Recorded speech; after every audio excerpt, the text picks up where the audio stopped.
ഇന്ന് നമ്മൾ ചെയ്യാനായിട്ട് പോകുന്നത് അരി വെച്ചിട്ട് ചെയ്യാൻ പറ്റുന്ന ഈസി ആയിട്ടൊരു സ്നാക്സിൻ്റെ റെസിപ്പിയാണ്. അപ്പോൾ അതിനുവേണ്ടി ഒരു കപ്പ് അരി നന്നായിട്ട് കഴുകി വൃത്തിയാക്കിയതിന് ശേഷം അരിപ്പയിലേക്ക് ആക്കി കൊടുത്തിട്ട് അതിൻ്റെ വെള്ളമൊക്കെ നന്നായിട്ടൊന്ന് മാറ്റിയെടുത്തിട്ടുണ്ട്. അപ്പം ഞാൻ ഇവിടെ ചുവന്ന അരിയാണ് എടുത്തേക്കുന്നത്. ഏത് അരി വേണമെങ്കിലും നിങ്ങൾക്ക് യൂസ് ചെയ്യാവുന്നതാണ്.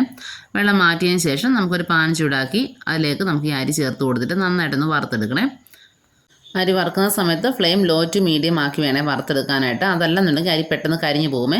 ഇപ്പോൾ നിങ്ങൾക്ക് ഈ സൗണ്ട് കേൾക്കുമ്പോൾ തന്നെ മനസ്സിലാവും അരി നന്നായിട്ട് പൊട്ടി വരുന്നുണ്ട്. അതുപോലെ നന്നായിട്ട് എല്ലാ അരിയും നന്നായിട്ട് വറുത്തെടുത്തിട്ടുണ്ട്.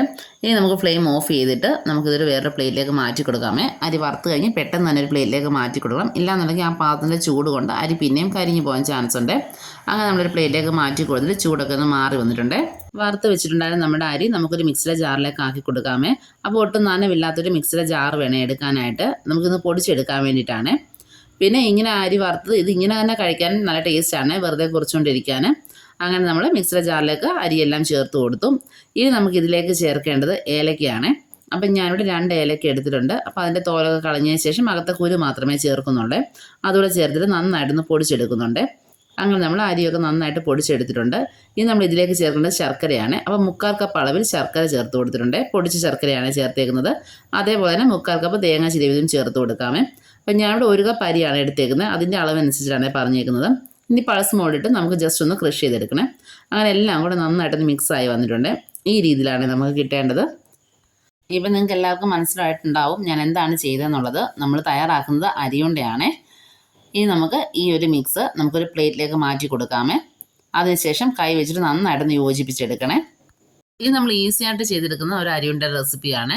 ഇത് നമ്മൾ തേങ്ങയൊക്കെ ഡയറക്റ്റായിട്ട് നമ്മൾ ചേർത്ത് അരച്ചെടുക്കുമായിരുന്നല്ലോ. അപ്പോൾ അത് കാരണം ഈർപ്പത്തിൻ്റെയൊക്കെ അംശമുണ്ട്. അപ്പോൾ അത് കാരണം നമ്മളൊരു 3-4 ദിവസം മാത്രമേ നമുക്കിത് പുറത്ത് വെച്ചിട്ട് കഴിക്കാൻ പറ്റൂ. പിന്നെ നമ്മൾ ഫ്രിഡ്ജിൽ വെച്ചിട്ട് യൂസ് ചെയ്യണേ. കാരണം തേങ്ങയൊക്കെ ഈർപ്പം ഉള്ളതുകൊണ്ട്. ഇനി നമുക്ക് ഇഷ്ടമുള്ള ബോൾസ് ആക്കി, അതായത് ഇഷ്ടമുള്ള വലുപ്പത്തിൽ ബോൾസ് ആക്കി എടുക്കാവുന്നതാണ്. അപ്പോൾ ഈസി ആയിട്ട് ചെയ്തെടുക്കാൻ പറ്റുന്ന അരിയുണ്ടയുടെ റെസിപ്പിയാണ്. എല്ലാവരും വീട്ടിലൊന്ന് ട്രൈ ചെയ്ത് നോക്കണം. ട്രൈ ചെയ്ത് നോക്കിയിട്ട് നിങ്ങളെ ഫീഡ്ബാക്ക് അറിയിക്കണം. കുട്ടികളൊക്കെ 4 മണിക്ക് സ്കൂളിൽ നിന്ന് വരുന്ന സമയത്ത് അവർക്ക് കൊടുക്കാൻ പറ്റിയ ഹെൽത്തി ആയിട്ടൊരു സ്നാക്സ് കൂടിയാണ്.